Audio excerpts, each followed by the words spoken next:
De salarié à entrepreneur, du SMIC à millionnaire, Fille de Mars est l'émission du mois de mars à ne pas louper pour une bonne dose d'inspiration. Du 1er au 31, retrouve une femme par jour qui nous dévoile qui elle est, son histoire et des conseils de folie qui vont te faire passer au niveau supérieur. Fille de Mars, c'est des interviews exclusives avec des femmes d'horizons différents qui te montrent que tout est possible, que les femmes peuvent suivre leur propre chemin du moment qu'elles se choisissent et qu'elles passent à l'action. Bonjour et bienvenue dans ce nouvel épisode où aujourd'hui je vous présente une femme que je n'ai pas encore eu l'occasion de pouvoir parler de son histoire, de son parcours en amont. Donc j'ai autant hâte que vous que cette interview se passe et je suis vraiment très honorée. Je remercie beaucoup Nathalie puisqu'elle est venue à moi afin de participer à Fille de Mars. Donc bienvenue à toi et encore merci Nathalie. Merci Océane de me recevoir, j'ai très hâte. Avec grand plaisir. Est-ce que tu pourrais te présenter en quelques mots pour ceux qui ne te connaissent pas encore? Qui je suis professionnellement ou personnellement? Comme tu veux. Écoute, je m'appelle Nathalie, je fais de l'investissement immobilier depuis que j'ai une quarantaine d'années. J'en ai 10 de plus. Et j'ai 2 grands enfants qui sont maintenant des adultes, de jeunes adultes, hein, une vingtaine d'années, qui sont partis faire leur vie. Et du coup, voilà, je mon mon leitmotiv, c'est d'inspirer les femmes à faire de l'investissement immobilier, de leur faire prendre conscience que c'est possible et peu importe l'âge, que si elles en ont envie, qu'elles soient des femmes ou qu'elles soient jeunes, vieilles, dans leur esprit ou pas, ça n'a aucune importance, tout est possible. Mais il faut pas hésiter à aller voir des gens qui l'ont fait pour, faire la même chose. Du coup, tu as déjà un super leitmotiv, hein, je veux dire, c'est important de vouloir. Je dis souvent que c'est important d'avoir un but dans la vie, une mission, pas une mission du terme humanitaire, etc. Hein, on a tous envie de faire quelque chose à son niveau. Il y en a qui veulent inspirer leur entourage, d'autres c'est leurs enfants. Nous, par exemple, c'est une plus grosse communauté en termes de femmes. Et je trouve que il en faut dans tous les domaines. Et l'investissement, c'est quelque chose, je pense en tout cas, et je ne sais pas si tu vas être d'accord avec moi, mais qui se débloque comme plein de choses dans le monde, mais où on peut encore avoir du mal en tant que femme à investir dans des choses aussi grandes et souvent parce qu'on peut être face à des personnes qui nous rappellent qu'on peut être le sexe faible. Voilà, clairement, c'est peut-être pas une peur, mais en tout cas un frein, pour beaucoup d'entre nous et j'y fais face régulièrement et c'est malheureux, ça dépend de qui on a en face de nous, mais on est quand même dans un monde qui est particulièrement masculin. Tout ce qui est alors encore plus, c'est bon, en ce qui me concerne, je fais les travaux, donc quand je demande à des artisans de venir faire, des devis, eh bien, ça se passe pas toujours comme je voudrais, parce qu'effectivement, si je dois aller vers, les moins agréables, c'est ceux qui, me proposent de reprendre un autre rendez-vous quand monsieur sera là. Or il y en a pas de monsieur, donc ça va être compliqué. Et et il y a ceux qui pensent, que du coup je suis un peu madame Rothschild et donc il s'est dit: «Bah, on va pouvoir lui faire un devis, multiplié par 3». Mmh. Donc bah, non en fait. Et puis, bah, quand on s'intéresse au milieu, du coup on s'intéresse aussi, à la partie technique, il faut et que même si on n'y connaît rien, en leur lançant deux trois mots techniques, ils se disent: «Ah, elle sait», donc voilà. Après, je ne me gêne plus pour leur dire: «C'est dommage de commencer comme ça parce qu'on va pas pouvoir travailler ensemble», hein. Parce que moi, j'ai pas envie de travailler avec quelqu'un qui me prend de haut et qui me prend pour une demeurée, ça m'intéresse pas. Et à côté de ça, j'ai rencontré des gens super, qui m'ont fait des propositions, auxquelles je n'avais pas pensé, des solutions techniques, je parle, auxquelles j'avais pas pensé parce que je suis pas non plus, heu, voilà, on a tous à apprendre, hein, donc et avec des prix, totalement corrects, ou avec d'autres personnes qui me dit: «Bah, alors du coup, j'avais pas prévu ça au début, mais alors du coup, je me suis dit peut-être que si je vous faisais ça comme ça serait, plus sympa, vous en pensez quoi?» «Non, mais c'est inclus dans le prix, vous inquiétez pas», voilà. Donc quand la relation se passe bien, que ce soit avec des hommes ou avec des femmes, bah, la relation se passe bien, point. En fait, c'est une question aussi de feeling avec comment on se ressent. Exactement, totalement. Et tu as bien fait de préciser avec les hommes ou avec les femmes, parce que oui, évidemment, on est dans cette optique de vouloir aider les femmes. On est dans cette optique aussi de vouloir rétablir l'équité entre les hommes et les femmes, mais il ne faut pas oublier que certaines femmes, et je suis désolée si ça vous touche, mais certaines femmes, en fait, sont aussi dans cette optique de les femmes ne peuvent pas faire grand-chose, les femmes, ils ont besoin d'un homme, les femmes, elles ont besoin de se remettre à leur place, les femmes, elles peuvent pas faire ci, les femmes, elles peuvent pas faire ça. Et souvent, en fait, c'est aussi ça qui fait qu'aujourd'hui, on est aussi dans cette entre-deux sociétale, c'est qu'on est un groupe de femmes voulant l'indépendance et la liberté. Bien sûr, on peut être complémentaire avec un homme ou avec une femme dans notre vie, il n'y a pas de problème, mais il faut quand même remettre les choses à leur place. Nous sommes des êtres humains, nous avons autant de droits que les hommes et nous pouvons bien sûr investir, faire des travaux, prendre des décisions sans que quelqu'un vienne donner son aval ou vienne dire si non mais laisse, je suis plus fort que toi, je suis plus manuel que toi, je sais pas quoi, parce que c'est un homme ou que c'était quelqu'un qui se prend pour quelqu'un de supérieur. Donc merci de l'avoir précisé. Après, on peut pas non plus jeter la pierre aux personnes qui pensent comme ça. C'est aussi une question de conditionnement. Peut-être que j'ai pas été totalement formatée comme ça, même si, encore une fois, c'est pareil, on parle des hommes, des femmes, on peut parler aussi de l'âge, hein. Voilà, j'ai quand même 50 ans, je suis pas de la même génération que toi. On n'a pas eu les mêmes. Enfin, je veux dire, moi, le discours que je tiens à mes enfants, c'est pas celui que mes parents m'ont tenu à moi. Par exemple, moi, je soutiens mes enfants dans leur choix, quel qu'il soit. Je suis là pour leur donner des outils, mais c'est à eux de prendre leurs décisions. J'ai eu cette chance-là que mes parents soient relativement comme ça avec moi. Par contre, les leurs ne l'ont pas été avec eux. C'était tu feras ça, point final. Vous aimiez ou vous aimiez pas, vous rentrez dans un boulot à, souvent à 14-15 ans et vous en sortiez à la retraite si toutefois la boutique n'avait pas mis la clé sous la porte. Après, voilà, c'est difficile de sortir des carcans, c'est difficile de tenir tête en se disant moi, mon projet, c'est ça.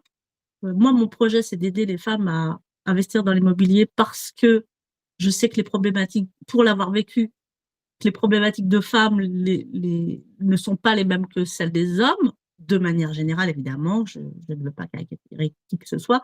Mais quand j'ai commencé, euh, moi, je sortais d'un divorce avec 2 enfants sous le bras à quarantaine passée, avec un décompte de points de retraite qui me disait que je n'aurais que la retraite minimum, même si je travaille jusqu'à 70 ans. Donc, je me suis dit, il faut que je trouve une autre solution. Voilà, ça a été très clair. Mais c'est pas simple d'aller à l'envers de ce qu'on nous a dicté. Personne ne m'a parlé d'investissement immobilier quand j'étais jeune, ni vieille d'ailleurs. Et puis des croyances limitantes, j'en avais plein mes bagages, quoi. Donc, il a fallu les construire les unes après les autres et je sais même pas comment j'ai fait pour arriver là où j'en suis aujourd'hui. Faites un peu la confiance. Exactement. Non, mais tu as totalement raison, hein, bien sûr. Hein, il y a des choses qui se sont construites au fil des années, des siècles et des millénaires, même si je puisse dire, et qui fait qu'aujourd'hui, on traîne aussi un passé lourd qui ne nous appartient pas forcément, mais qui est là, qui est présent dans notre société. Et ça, c'est sûr, il faut en prendre compte. Et après, tu parlais du fait que voilà, tes parents ont quand même laissé la chance de pouvoir potentiellement t'épanouir et toi, tu laisses la chance à tes enfants de t'épanouir. Du coup, il y a une question qui me vient. Est-ce que dans ta vie, tu as un moment clé qui a marqué un tournant décisif pour toi, quelque chose vraiment qui a changé un peu les choses? Bah, deux moments clés. Mon divorce, même si c'est moi qui suis à l'initiative. Pour moi, l'échec du mariage, c'est très compliqué, hein. Et c'est encore plus compliqué quand on est celui qui est parti, quoi. Donc, on n'est pas très légitime pour venir se plaindre. Et la deuxième chose, bah, c'est mon burn-out, quoi. J'ai fait un burn-out long, puis comme tout burn-out ou dans lequel on est dans le déni, quoi, et que comment c'est possible que moi, ça m'arrive, quoi. Non, enfin, voilà. Donc à partir de là, j'ai rencontré des professionnels médicaux, même le chirurgien, parce que du coup j'ai fait une très grosse chute. J'ai eu un accident compliqué. J'ai eu 5 chirurgiens différents, parce que c'est comme ça. Enfin, je veux dire, le fameux hasard. Et jusqu'à ce que je tombe sur un chirurgien qui me posait des questions, je me suis dit, mais pourquoi il me pose ces questions-là? Enfin, juste, il m'ouvrait l'esprit. Mm. Et il me disait, enfin, des questions du genre, enfin, il me posait des questions et puis il me disait, vous savez, moi, j'ai pas besoin de la réponse, hein. Voilà. Et là, j'ai compris qu'en fait, il cherchait à m'aider autrement et qu'il m'a dit, vous savez, dans votre situation, classiquement, en 3 mois, on est remis, allez, vous êtes quand même très compliqué, donc la situation physiquement est très compliquée, donc mettons que ça mette 6-9 mois, mais il dit, vous, ça fait déjà 18 mois que ça dure. Donc c'est comme s'il y avait, vous aviez une vraie raison sociale de ne pas retourner travailler. Et le corps est capable de nous faire des choses complètement à l'insu de mon plein gré, hein. Là, au-delà de la dépression dans laquelle j'étais, parce que forcément j'étais touchée, mais comme j'étais toujours dans le déni, tant que je n'avais pas réalisé la situation dans laquelle j'étais, je ne pouvais pas avancer. Et du coup, mon corps faisait que j'avais beau aller chez le kiné 3 fois par semaine, ça n'avançait pas, quoi. Et Mm. c'était pas de la mauvaise volonté, je voulais absolument avancer, mais en fait, il y avait autre chose. Et voilà, jusqu'à ce que je parle à mon médecin généraliste et je lui dis, j'aimerais déménager. Et elle m'a dit, faites-le. Elle me dit, si c'est pour aller dans le village à côté, ça changera rien. Je dis, non, je voudrais aller en Vendée. Elle m'a dit, faites-le. Je dis, non, je peux pas, parce que ceci, parce que c'est là. Et elle m'a dit, je vous assure que faites-le. S'il faut que vous veniez me voir, je ne ferme pas la porte. Au pire, ça fait quoi? 1 heure et demie, vous faites 1 heure et demie de route et vous venez me voir si jamais vous n'avez pas d'autre solution. Je vous fais une ordonnance pour 1 an si vous voulez, et partez si vous avez envie de partir. C'est génial d'avoir justement des gens qui sont en face de vous et qui vous aident à vous reconstruire. En tout cas, si on est aussi, on arrive à l'entendre. Exactement. Et ça, c'est très important. C'est qu'aujourd'hui, comme tu disais, hein, le corps, de toute façon, je ne sais plus, c'est avec qui j'en parlais, si c'était dans une interview ou autre. On peut avoir des prises de conscience. L'esprit, à un moment donné, si il ne peut plus agir, c'est le corps qui prendra le relais pour faire comprendre les choses. Et notre ensemble, hein, corps-esprit, est quelque chose d'extraordinaire parce qu'ils sont reliés et du moment où on commence à faire les choses pour justement avancer réellement, pour se débloquer, pour faire avoir les prises de conscience, ça suit en fait. C'est quelque chose qui me fascinerait toujours, le corps humain, le cerveau humain, etc. Parce qu'on a tellement de choses à apprendre sur nous-mêmes que quand justement on commence à avoir cette prise de conscience, mais qu'on veuille surtout les entendre, parce qu'il y a des choses où on n'a pas envie d'entendre, hein, et même moi actuellement qui suis sur ce chemin de libération et d'évolution depuis maintenant plus de 6 ans, il y a des choses il y a des fois où je suis pas prête à entendre. Et au moment où je suis prête à l'entendre, où je suis prête à l'accepter, et ben ça va. Voilà, ça se débloque. Mais en tout cas, je trouve que c'est génial ce que tu nous partages parce que c'est tellement inspirant de voir des personnes qui ont vécu des choses qui peuvent être dures, mais qui en même temps aujourd'hui ils ont le sourire, ils se sentent presque légers, épanouis, et je trouve que c'est génial. Donc, merci beaucoup pour ce que tu nous partages juste pour l'instant. Ouais, c'est avec plaisir, parce qu'encore une fois, si je peux inspirer des gens à se dire, bah, si elle l'a fait, moi je peux. Si elle se sortit de ça, moi je peux. Euh, pour moi, c'est un vrai bonheur. Eh ben, merci. Et puis, pour Tu as commencer, parlé. attends, je rebondis aussi sur, tu as parlé de mes enfants. Avant de vouloir inspirer des femmes, j'ai commencé, enfin, mon premier, évidemment, euh, pas dire objectif, mais mon premier goal, ce serait que mes enfants, ils se disent, ah tiens, je vais peut-être faire comme maman, ça me paraît pas mal, voilà. Mais pour leur montrer qu'une autre voie est possible, il faut que moi je le fasse. Et ça sert à rien que je leur dise fais comme ci, fais comme ça, parce que il y a que bah, pour tout, hein, même quand ils sont petits, c'est le mimétisme, hein. On se tue des fois à vouloir qu'ils disent bonjour à tout le monde, mais si nous, on commençait par le faire, ils le feraient. Voilà. Exactement, tu as tout dit, vraiment, que ce soit avec les enfants ou avec, de toute façon, les personnes que l'on veut inspirer. Déjà, faisons-le nous, déjà, et le reste suivra. Parce que moi qui ai 2 enfants et le fils de mon chéri, on le voit au quotidien, il y a des fois où on leur dit « range ta chambre ». Oui, mais si toi-même tu ranges pas ta chambre, comment tu veux que eux rangent leur chambre? Donc je trouve que c'est très vrai ce que tu dis. Déjà faisons-le nous et après ça suivra. Mm. D'ailleurs, alors tu me dis si tu veux bien sûr en parler, hein, évidemment, mais tu parlais de deux choses enfin de 2 clés qui ont été vraiment à l'initiative de ce changement de vie, qui ont été décisifs pour toi. Et tu as parlé en premier lieu de ton divorce, comme quoi que l'échec du mariage. Et du coup, j'ai une question qui vient. Est-ce que, alors tu dis que c'est donc l'échec du mariage, est-ce que c'est vraiment un échec? Et est-ce que tu as tiré une leçon de cet échec, entre guillemets? Alors, c'est un échec.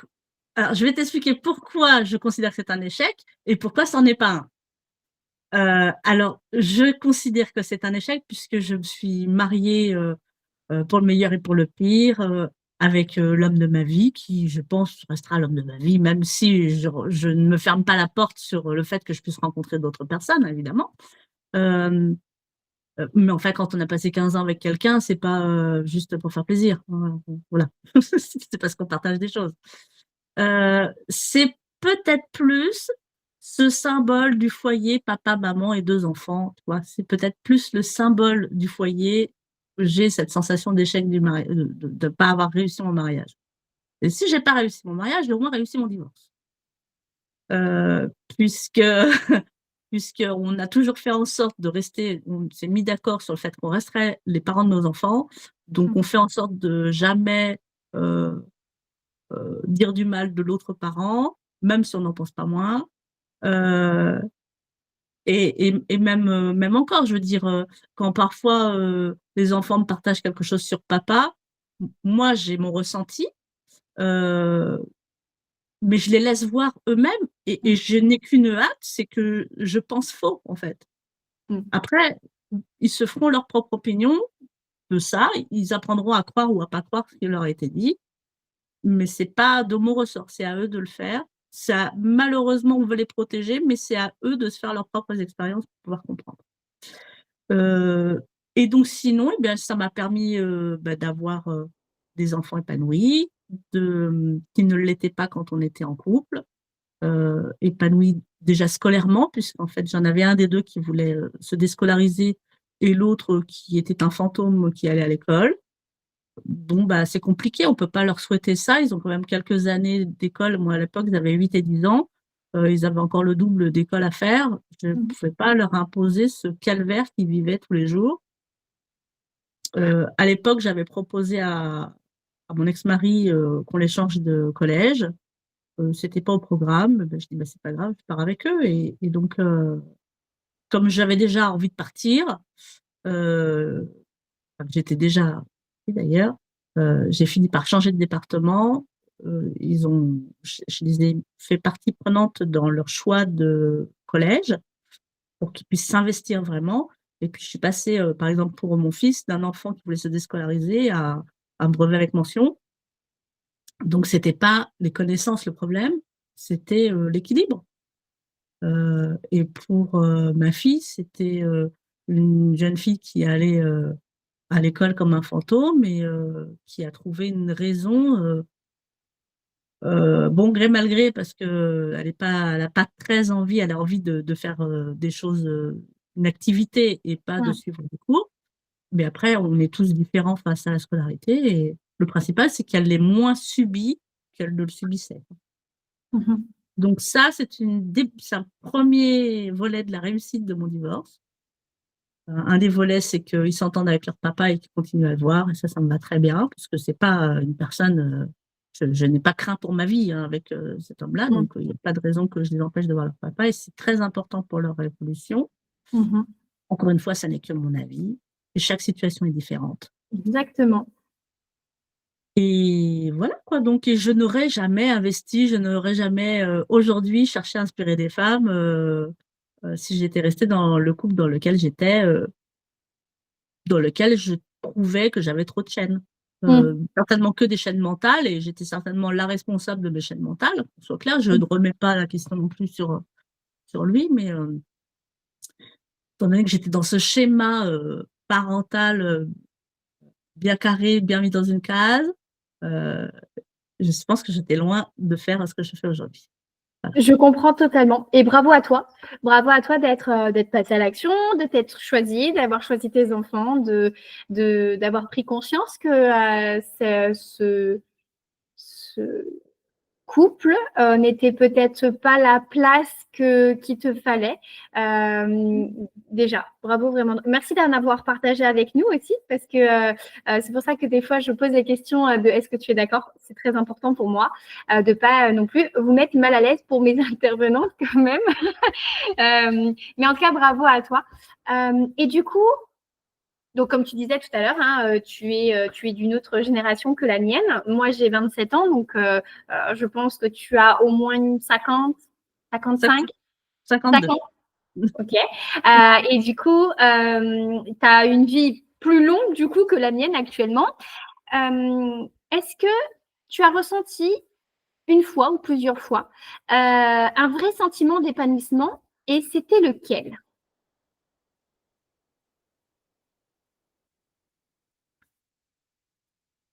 Le sentiment d'épanouissement, c'est quand je m'occupe de moi.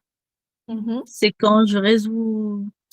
Je, je, je, je pense à des flashs dont je ne te forcerai pas tout le détail, mais en tout cas, c'est d'accepter de s'ouvrir au monde qui nous entoure, faire du développement personnel. Je crois que c'est ce qui m'a permis de commencer à me révéler moi, à entendre qui j'étais, enfin qui je suis, pas qui j'étais d'ailleurs, à faire attention à ce que je dis et aux mots que je prononce. Même si je suis un être humain et que je fais encore plein de boulettes, mais je les entends et je me dis, oups, ça c'était pas une bonne idée, on recommence, reformule. Euh, oui, le développement personnel, être ouvert, moi j'ai tendance à dire que c'est des opportunités, mais on a plein de choses sur notre chemin qu'on a tendance à balancer d'un revers de la main et ou à banaliser ou quoi que ce soit, ou à dire non, mais on sait même pas pourquoi on a dit non. Et ou juste parce qu'en fait on connaît pas. Euh, Là, tu vois, par exemple, tu as fait la proposition d'interview. Euh, je me suis dit, bah oui, voilà. Et j'ai d'autres propositions j'ai eu, surtout en 2024, je pense que c'est peut-être qui explique que j'avance de plus en plus dans mon chemin. C'est que, je dirais que l'année dernière, j'ai eu, j'ai gagné une séance avec une femme lors d'un séminaire bien-être. J'ai mis un petit papier dans l'urne, là j'ai été tirée au sort, j'ai fait un truc, c'était en visio. Euh, je savais pas ce à quoi ça allait m'amener, et ça a été une super révélation, quoi. Elle m'a permis de, de m'éveiller sur moi, de peut-être pas totalement régler, mais en tout cas mettre le doigt sur des problématiques que j'avais et d'en prendre conscience. Et on a plein d'opportunités autour de nous. Et là, je parle de développement personnel ou de médecines alternatives, je sais pas comment on appelle ça, d'ésotérisme, peu importe quoi. Euh, Si je vois, il y a une proposition d'aller faire de l'art-thérapie. Moi, je dis, tiens, ça m'a toujours tenté, tiens, j'y vais. Et au final, je me retrouve dans un truc lunaire euh, pour lequel je n'étais pas allée. Enfin, je ne savais pas déjà ce que j'allais faire, à part aller faire un petit peu de loisirs créatifs, moi, sur l'idée, hein, c'était ça. Et, euh, et au final, j'ai rencontré des femmes et des hommes inspirants. On a fait des activités de pommes de pain. Enfin, ça a l'air tellement basique et ridicule comme ça sur le papier. Et enfin, je suis ressortie de là, j'étais en larmes, quoi. Ça m'avait tellement mis l'accent sur des choses de moi que ça m'a retourné, ouais, ouais. Mmh. Je vois très bien ce que tu veux partager. Il faut accepter, il y a plein de gens qui étaient de marbre, qui comprenaient pas trop, parce que je pense qu'elles n'étaient pas prêtes Mmh. ou prêts à s'ouvrir sur ce qui se passe dedans, et puis accepter sa vulnérabilité, de l'être devant les autres. Tout ça, Mmh. c'est compliqué, hein. Totalement. Un peu de lâcher prise, Mmh. mais Totalement. ça fait grandir de fou. Bien sûr, bien sûr. Tout Et doucement, on plante des petites graines et ça fera le job plus tard. voilà, exactement. Et souvent, c'est les petites graines qui germent au fur et à mesure qui nous permettent d'évoluer, de grandir. Parce que nous-mêmes, un jour, nous avons eu une graine qui s'est plantée et qui a germé à un moment donné. Donc, tu es entrepreneuse, tu fais tu parles de l'investissement par rapport aux femmes. Ça fait combien de temps que tu t'es lancée? J'ai commencé en 2013. Voilà. Tu as commencé en 2013. Donc, tu as toujours été dans l'investissement? Non, c'est pas mon travail, c'est mon hobby. C'est Ah, ce dans quoi je me révèle, c'est ce dans quoi je me sens bien, c'est ce que j'aime faire. Voilà. Mais super. je ne le savais pas avant, hein. Je ne le savais pas avant. J'ai commencé encore une fois avec mon décompte de points de retraite en me disant, il faut absolument que je m'achète une maison. Il me reste 20 ans pour rembourser un emprunt, pour que j'ai pas de loyer ni d'emprunt quand je serai à la retraite. Voilà. Mmh, C'était ça le premier truc. mmh, Et puis j'ai changé de département et je me suis dit, bah, cette maison-là, il faut que quelqu'un habite dedans parce que sinon elle va dépérir. mmh. Donc j'ai mis sur un petit carton, j'ai mis à louer. Voilà. Quelqu'un est passé, elle a dit, bah, ça m'intéresse. Voilà. Donc, c'est comme ça à peu près que ça s'est fait. Euh, Comme quoi voilà, les choses sont faites pour arriver à un moment donné. On le pense les faire à l'arrache et en fait, non, on les fait parce que c'est le point nommé. Voilà, c'est ça. Exactement. Je dis souvent qu'il Mais, n'y a jamais de hasard. mais il m'a fallu du temps pour accepter de comprendre ça. Moi, la cartésienne, j'ai fait un bac S, enfin C à l'époque, moi, hein, les chiffres, ils s'alignent et c'est pas les planètes, hein. Et je suis tellement différente de la femme que j'étais avant, quoi, c'est Mmh. clair. Ouais. Bah, bravo à toi d'avoir eu ces prises de conscience, d'avoir évolué, d'avoir ouvert ton entreprise. Et du coup, pour atteindre tout ça, on va dire, épanouissement, cette liberté, est-ce qu'il y a une règle ou une norme sociale que du coup, tu as choisi de briser pour vivre pleinement cette vie? De pas écouter les autres, en tout cas Mhm. de pas écouter ceux qui ne savent pas. Alors c'est difficile, comme ça, c'est un peu une phrase toute faite. C'est, tata Jacqueline, elle est gentille, mais à te dire, ce qu'elle te dit, elle te renvoie ses peurs, c'est tout. Parce que encore, si tata Jacqueline, elle a déjà fait des investissements immobiliers, je veux bien écouter ses conseils, Mm. mais si elle l'a pas fait, c'est bien gentil. C'est comme tous ceux qui te disent, qu'il faut, que tu mettes des chaussures à tes enfants pour qu'ils apprennent à marcher ou que tu leur donnes pas du biberon à telle heure ou voilà. Ils sont gentils, mais c'est pas, voilà. Les enfants du Népal qui sont, comment dire, momifiés enfin, ils sont langés très serrés jusqu'à je sais pas quel âge, genre 1 an et demi, 2 ans, 3 ans, enfin, ils sont très serrément langés ou des petits enfants d'Afrique qui vivent les pieds dans le sable et qui ont pas de chaussures. On apprend tous à marcher. Donc que tu as envie de leur mettre des chaussures tôt ou pas tôt, peu importe, ils apprendront à marcher. C'est ça qu'il faut se dire. Il y a pas une ligne de conduite. Chacun a ses façons de voir, mais tout le monde a raison de son côté. Ce qu'il faut accepter d'écouter, et c'est pas facile, c'est sa petite voix intérieure qui dit: «Ah, j'aimerais trop faire ça». Exactement. T'as totalement raison.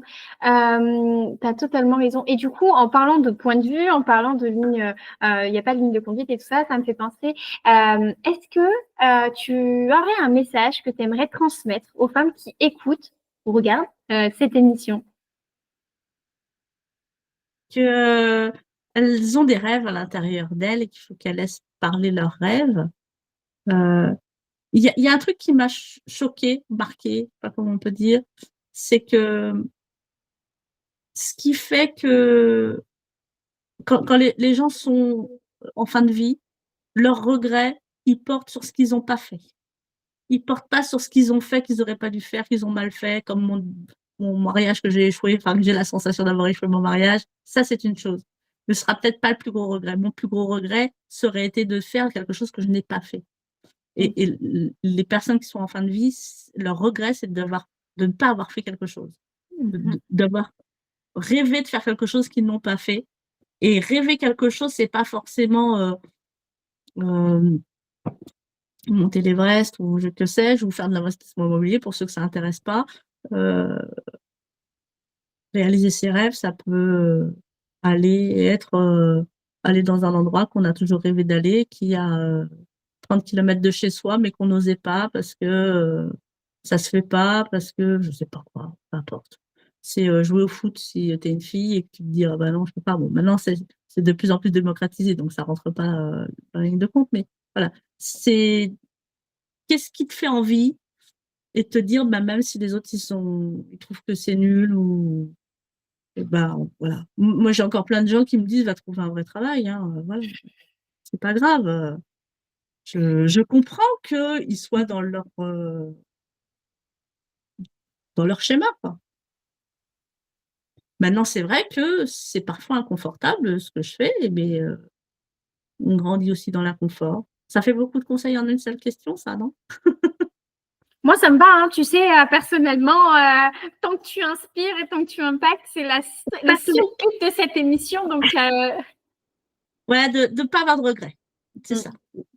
Des remords, je sais pas comment on appelle ça, mais à la limite, tu essayes, ça n'a pas fonctionné, c'est pas grave, tu sauras que ça n'a pas fonctionné. Exactement. Une fois, je te raconte une anecdote. Ma maman, avec ma maman, on passait devant une vitrine régulièrement et il y avait une robe magnifique, cette robe dans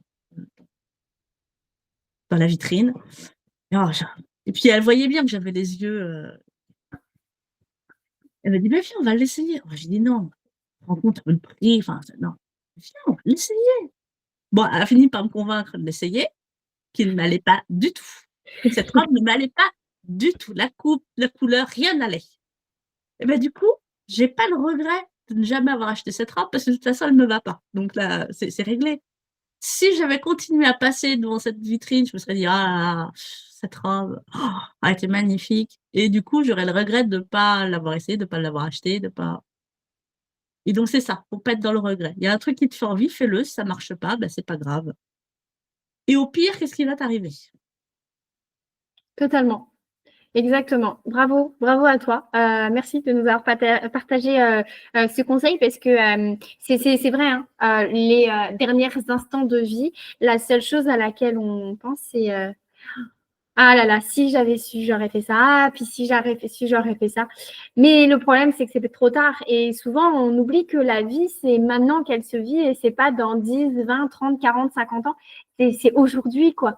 Et c'est aujourd'hui qu'il faut qu'on passe à l'action, qu'on ait le courage de réaliser des rêves. Et comme tu as très bien dit, ça peut être quelque chose de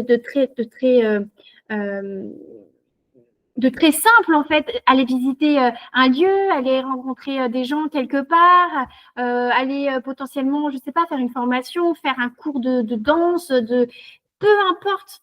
Mais comme Nathalie a dit, faites-le. Au pire des cas, qu'est-ce que vous risquez à le faire? Et au moins, comme Nathalie avec cette robe, vous n'aurez pas cette phrase ah, si j'avais su, je l'aurais acheté cette robe. Ben non, parce qu'elle l'a essayé. Elle a vu que ça allait pas et du coup, aujourd'hui, elle n'a pas de regret de ne jamais avoir acheté cette robe parce qu'elle sait que ça va pas. Et vaut mieux essayer et que ça fonctionne pas que d'avoir toujours en tête, oui, mais si ça avait fonctionné. Parce qu'avec les si, on refait un monde, mais ça n'existe pas. Voilà, on peut pas changer tout ça. On n'a pas encore inventé la machine à remonter dans le temps. Mais merci beaucoup d'avoir partagé ce conseil. Où est-ce que tu te vois dans 5 ou 10 ans? Choisis ce que tu préfères. Et quels sont tes rêves pour l'avenir? Ben, je vis pas trop avec des gros objectifs si loin. Je sais pas trop faire, on va dire. Euh, Par contre, je prends un peu les choses pas au fur et à mesure. C'est pas vraiment ça.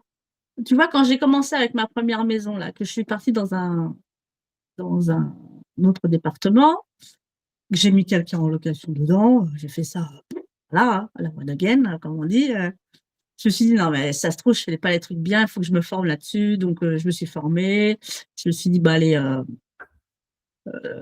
tu peux apprendre tous les bouquins pour apprendre à nager. Si tu ne te jettes pas dans le bassin, tu ne sauras jamais nager. Donc, je me dis, allez, je vais faire des travaux pratiques. Je trouvais une maison à louer, enfin, pas à louer, à visiter, pas très loin de là où j'habitais, que j'étais en location, du coup. Et je me dis, bah voilà, j'essaie, je fais mes techniques, j'apprends ceci, je le fais, voilà. Et puis ça marchait. Bah, c'était bien, sauf que je me suis fait prendre à mon propre jeu, quoi, parce que du coup, à force de jouer, bah, j'ai trouvé un truc qui m'intéressait. Enfin bon, bref, j'ai continué. Donc, tu vois, ça, je l'avais pas prévu. Et pourtant, je l'ai fait. Et puis après, bon, voilà, quand je te disais, bon, je suis tombée dans mon burn-out de travail, parce que je suis fonctionnaire à côté. Et, euh, et quand j'ai choisi de déménager, c'était pour me rapprocher de ma famille, tu vois, pour être plus proche physiquement, parce que même si on n'était qu'à 1 heure et demie, bon, bah, ça fait quand même 1 heure et demie, 2 heures, t'as pas forcément toujours envie de le faire. Tu les vois moins souvent, pas pareil, donc je voulais me rapprocher. Et la maison, tu vois, que j'ai achetée là, initialement, c'est pareil. Je me suis dit, je vais venir habiter pas très loin. Mais cette maison, elle est hyper grande et moi, j'aime pas les grandes maisons. Et ben, je me suis dit, bah, on fait des logements dedans, mais c'est pas arrivé comme ça. J'ai fait au moins 6 visites avant de réaliser que je pouvais faire des logements à l'intérieur, quoi. Mm. Donc, je pense que, voilà, je me laisse un peu bercer par la vibe. Euh, j'ai toujours cet objectif en tête, hein, c'est d'inspirer les gens. Au départ, les gens m'ont posé des questions, donc j'ai commencé à répondre en individuel, puis je me suis dit, bah, ce serait bien de faire un truc un peu plus collectif. Enfin, que si des personnes de mon entourage m'ont posé la question, c'est que d'autres personnes se posent la question. Et puis, j'ai envie aussi que des femmes, même des femmes que je connais pas, euh, qui se ressentent l'envie de faire ça. J'ai envie de leur donner des outils pour le faire. Donc, tu vois, ça, c'est ce que j'ai envie de faire aujourd'hui. Peut-être que ça évoluera. Je ne pensais pas être aujourd'hui qui je suis. Donc, comment m'imaginer qui je serai dans 5 ou Mm. 10 ans? Pour moi, c'est compliqué.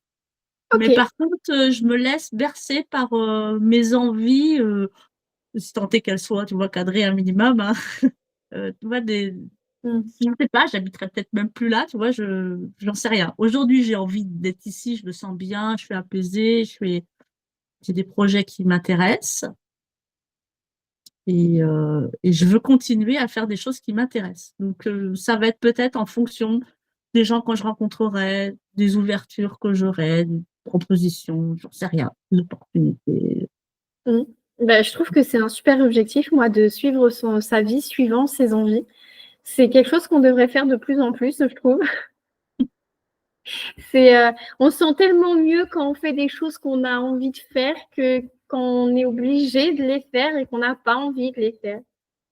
Après, bon, on a tous des obligations, hein, c'est sûr, mais si on peut faire en sorte que ce soit agréable à vivre, et c'est quand même mieux que. Enfin, c'est à partir du moment où ça te plombe de trop, où faut faire quelque chose. Exactement. Exactement. On va arriver bientôt sur la fin de cet épisode. Donc, avant de clôturer l'épisode, je vais te poser une avant-dernière question. Est-ce que tu as une habitude ou un rituel quotidien qui te garde? Alors, j'aime pas vraiment le mot motivé parce que la motivation, pour moi, c'est vraiment quelque chose qui n'existe pas forcément, mais plutôt déterminé et centré. Une habitude qui me Ou un permettrait. rituel qui te permettent de garder cette détermination, ce centrage et de toujours avancer dans ta vie, dans tes projets, dans ta joie. Alors, moi, ce que j'aime faire, c'est apprendre. Je veux apprendre, si j'ai une question à quoi que ce soit, je veux régler cette problématique-là. Voilà. Pas forcément régler une problématique, en tout cas une question, quelle qu'elle soit. Mmh. Donc, moi, je me forme tout le temps. Voilà. J'ai besoin de me dépasser. Pour moi, c'est vital, tu vois? J'ai Mmh. besoin de faire un live avec toi, c'est pas quelque chose que j'ai l'habitude de faire et du coup, j'ai besoin de ça. Mais c'est Même génial. quand ça m'appelle pour le faire, il faut que je le fasse. Je suis pas forcément très, très à l'aise, mais ça a pas d'importance. J'ai besoin d'apprendre, ouais, c'est ce qui si j'ai une question, je me dis: «Tiens», je sais pas, j'ai jamais fait d'achat-revente, par exemple. Mmh. C'est pas mon dada en ce moment, par exemple. Mais mettons que ce serait ça, je me dirais: «Oh, faut que je sache tout ça». Faudrait que je vais poncer le sujet pour, pouvoir le faire. Là, je suis plus dans les travaux, donc des fois, je il se passe pas une semaine sans que je fasse, un live, une vidéo, lire des bouquins, là, c'est, je sais pas, de technique et visualisation créatrice, voilà, il faut que j'acquière des connaissances. C'est pour moi important, sur un thème, qui va me prendre là tout de suite. Mmh. Bah, merci. Et Bah, je trouve que c'est super, enfin, le fait d'apprendre de nouvelles choses, c'est pas moi qui vais te dire, le contraire parce que c'est quelque chose que j'aime beaucoup aussi. Apprendre de nouvelles choses, c'est, ce qui me nourrit également et c'est ce qui me permet également de toujours me dépasser donc je trouve que c'est tellement, heu ouais, gratifiant, inspirant, régénérant d'apprendre de nouvelles choses, d'approfondir un sujet qui nous passionne au moment présent. Personnellement, j'aime bien, souvent, il y a des fois, on vient me poser une question et j'ai pas la réponse. Et si la personne ah, n'a pas la réponse, j'ai besoin, du coup, de me dire, mais à la base, c'est pas forcément un sujet qui m'intéresse plus que ça, mais je me dis, mais je veux savoir, donc je vais aller chercher, je vais fouiller, je vais regarder jusqu'au bout du pourquoi, du comment.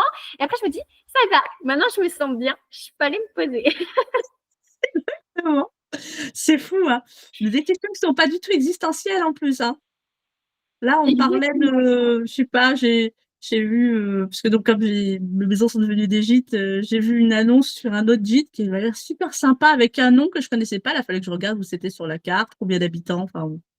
C'est nul en plus, que ça a pas changé le cours de ma vie, mais heu, je me suis demandé si ce gîte-là était dans une grande ville ou pas une grande ville, enfin voilà. Alors c'est sûr, ça avait quand même un intérêt avec mes préoccupations, de me dire que moi mes gîtes sont dans des petites villes, bah, plutôt la grande campagne et voilà, c'est peut-être pour moi que c'était rassurant de voir un aussi beau truc, dans un endroit aussi perdu aussi.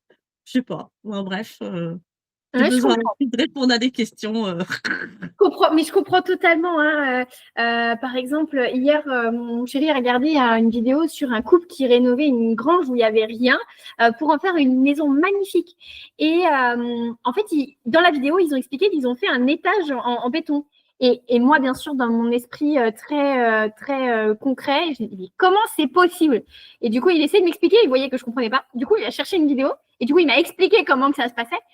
Ah, d'accord. Bon, il était juste 23 heures, hein. Je dis, bon, bah, maintenant, on peut se coucher, quoi. Mais c'est juste ça. de savoir, même si à la base, il n'y a pas de grand intérêt, que ça ne va pas changer le cours de notre vie, juste de savoir, c'est comme si c'était, tu sais, tu avais faim depuis des heures et des heures, tu mangeais quelque chose, pouf, tu n'avais plus rien. Ça y est, c'est bon, tout va bien maintenant.